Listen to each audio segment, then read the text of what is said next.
It has been a while since I've dug into any of my Pennsylvania archives. Out here in Pittsburgh are still a number of malls that are hanging in there. The better-known icons are just about gone, and the remaining are in various stages. Some are doing much better than others, and the mall at Robinson? Well, some things suggest that its prospects are changing, and not really for the better. But for now, it looks alright.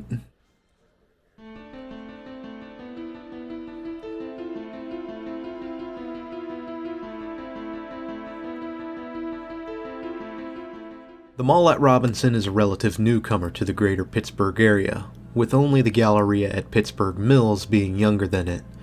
While plans for the mall were drafted up by Forest City Enterprises as early as 1992, red tape and financial issues would delay the project by close to a decade.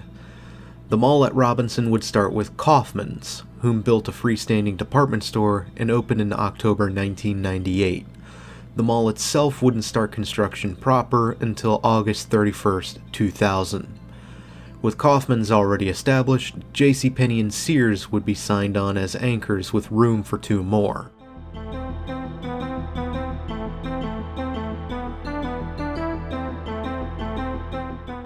An estimated $130 million later, the mall would officially open on October 26, 2001, and would boast a sleek, airy design at the time, along with a cavernous food court referred to as the Cafe.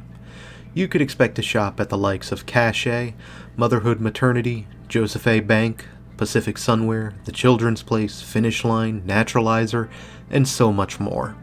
And if you were hungry, TCBY Smoothies, Mrs. Fields, Villa Pizza, Great Steak and Potato Company, and Asian Bistro. You know, the usual food court staples. Dick's Sporting Goods, while officially signed on, wouldn't open for another year or two. There was much speculation on whether or not the mall would cause traffic problems in the area, and in 2002, there would be a legal dispute over drivers using part of the lot as a park and ride.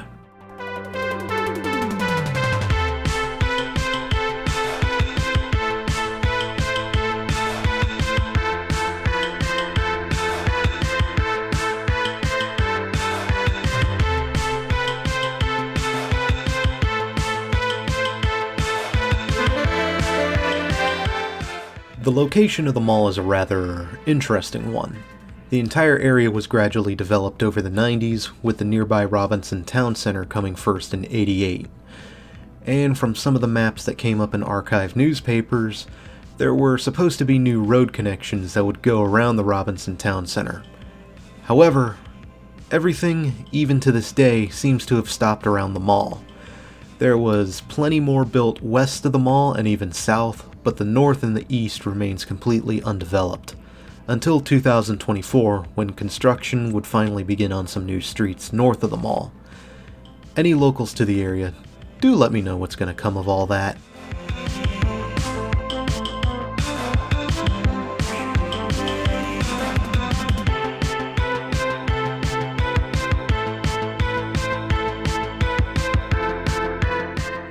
Since this is a much newer mall than what we're used to covering on this channel, only a few changes would take to the mall over the years.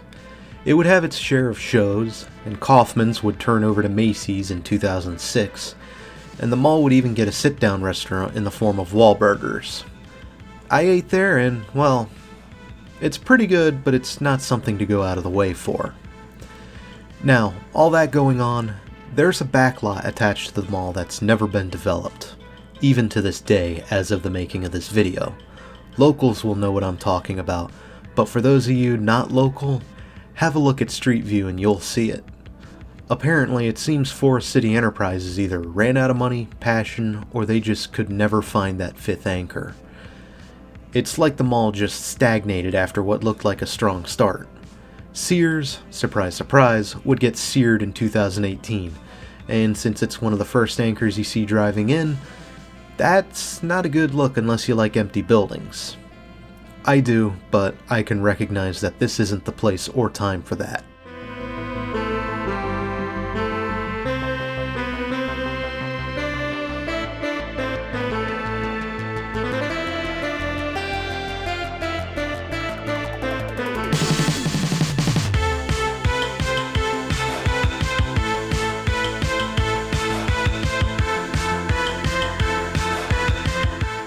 The mall at Robinson would officially be sold in 2017 to a company known as QIC based out of Australia.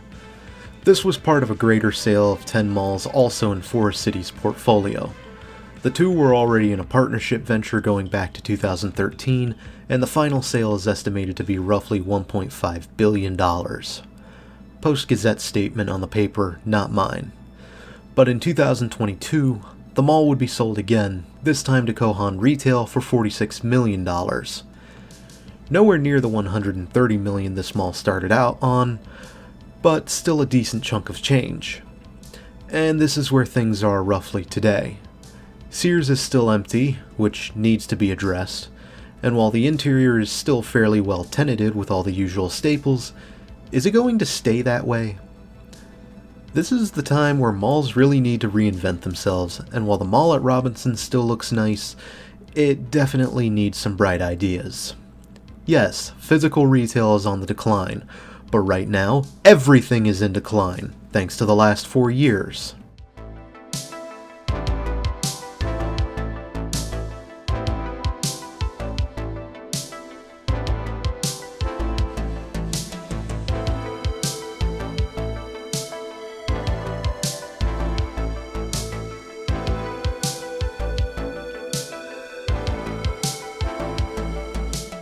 Let's play around with some ideas and set aside the concept of money for a moment.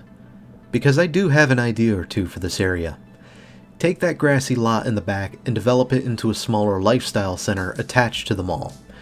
You have all the necessary parking already, and you would only need a little more road space for the loading and unloading of goods. And hybrids like that, while uncommon, aren't unheard of. Just look at the streets at South Point near Durham, North Carolina. Next, take some time to make the area a little more pedestrian friendly. You're already walking through the lot anyway, and I doubt the mall is going to fill in those back spaces again outside of the fourth quarter holidays. Now for the more radical idea. Do you want to expand Pittsburgh's public transit network? Why not put in a new line that goes from Pittsburgh Central to the nearby airport?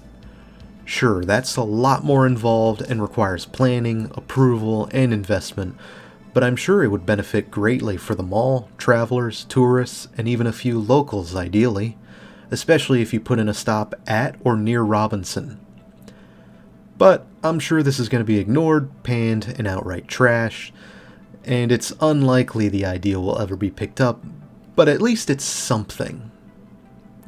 Or, the owners can do absolutely nothing, write the mall off, let the mall slip and slip until the roof caves in or it falls off the mountain or power gets cut. That's always an option.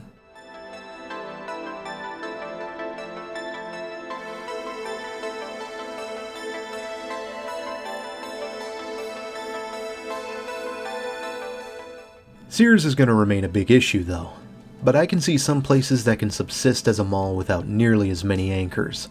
Take a look at River Ridge in Lynchburg, Virginia.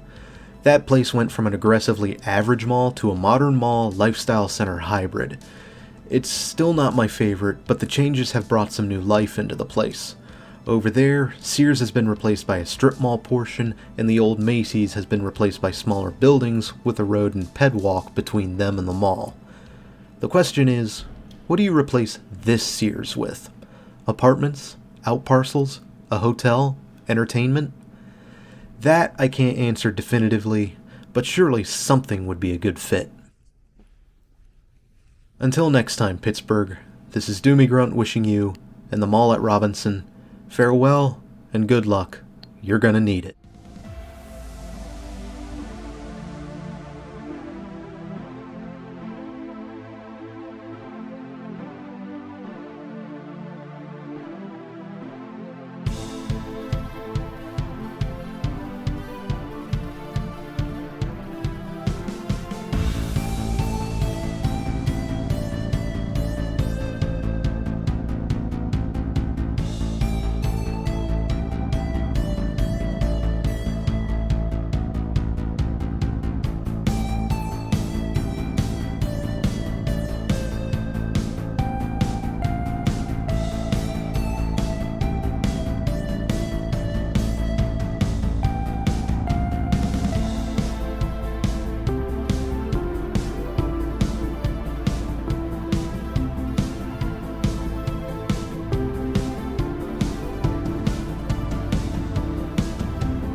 Alright, that's about all I have. I'll step off the soapbox now.